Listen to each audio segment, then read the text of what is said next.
السلام علیکم ورحمت الله وبرکاته. محترمو لکه څرنګه چې تاسو ته پته ده زمونږ د تجوید درسونه شروع شوي دي.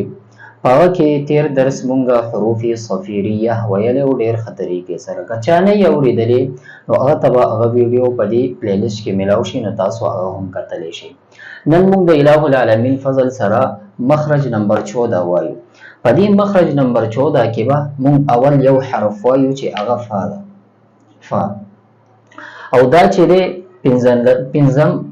پنځلسم مخرج کې به با میم با و دغه به درې حروف وایي او دې څلور واړو حروفو ته حروف شفویه ویل کېږي. څه حروف ورته ویل کېږي؟ حروف شفویه. دا شفویه ورته ځکه ویل کېږي چې دغه حروف چې دي دا د شونډو نه ادا کېږي.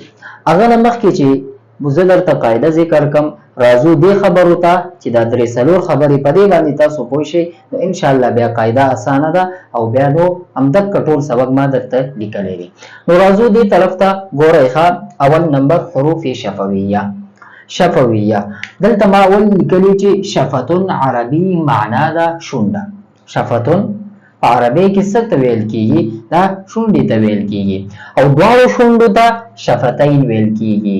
دواړو ته شفتین ویل کېږي لکه څنګه چې قرآن عظیم الشان کې ذکر دی چې ولسان و شفتین. دا خبره خو کلیر شوه چې دې حروف ته څه حروف ورته ویل حروف شفویه ځکه ورته وایي چې دا د شونډو نه ادا کېږي او دا ما تاسو ته ویلي چې یو یعنی شفتین دواړو شونډو ته ویل کېږي. او دویم نمبر خبره د شونډو چې دي دا دوه حصې دي. لمده حصه ده اول لمده حصه ده دننه لمده حصه. تاسو دا ګوته راواخلئ داسې دا لمده حصه شوه. او دویم چې دا اوچه حصه اوچه دا بهر نو د شونډې دوه حصې شو یو لمده چې دننه ده او دویم اوچه. دریم خبره دا یاد وساتئ چې څومره مخارج ویلي ټولو تعلق د مخارج محققه سره دی. ګورئ ابتدا نه والي تر اوسه پورې مونږ چې څومره مخارج ویلي مونږ په اصول مخارج کې تاسو ته یادېږي که ابتدا سبقونه تاسو اورېدلي وي که نه یې اورېدلي پلیلیسټ کې به هغه سبقونه موجود وي. مونږ دا ویلي چې اصول مخارج چې دي هغه 5 دي. بیا مونږ ویلي چې دا یو پکې مخارج محققه دی او بل مقدره دی. بیا مخارج محققه کې چې دی دغه 3 راځي. په مخارج محققه کې 3 راځي حلق لسان شفتین. حلق نه چې څومره حروف ادا کېدل هغه مونږ ویلي لسان نه مو ویلي.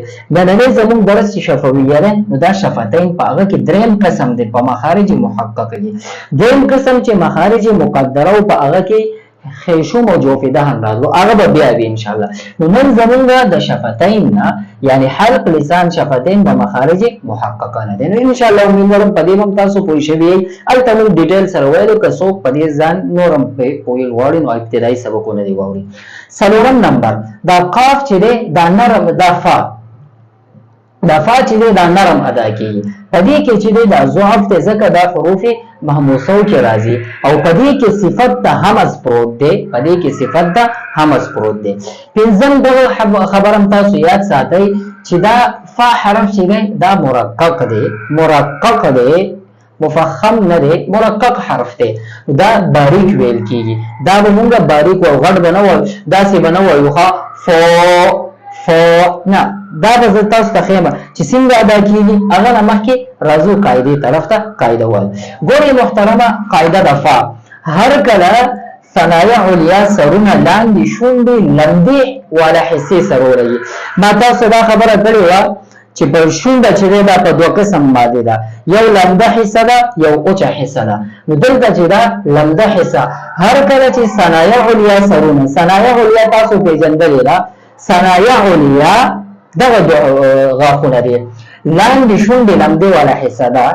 دې والا حصې سره ولګي نو دی نه دا فا دا کېږي. دا د فا مخرج دی. اوس وګورئ فا ما تاسو وایئ چې دا نرم والا حرف دی دا مرقق دی دا به مونږ نرم وایو.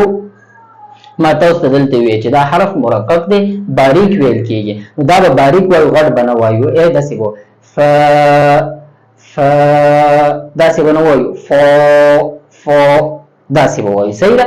نو اوس راځو مثالونو طرف ته. اول فا زبر فا زیر فا پیش فو اف اف اف فساد فساد فساد فا ته سوچ کوئی کم ځای کې لګي کم ځای راځي کېږي مخرج کم دی تاسو پته لګي مغفرة مغفرة فتحت فتحت يفعل يفعل مفلحون مفلحون ينفقون ينفقون إن الذين كفروا كفروا كفروا تاسو سوچ کوئ محترم پدې کې زمون ثنایا علیا چې کم دا غاښونو دا سرونه دي او لاندې حصہ د شونډې چې دی لمبه حصہ دننه چې کم زمون شونډه ده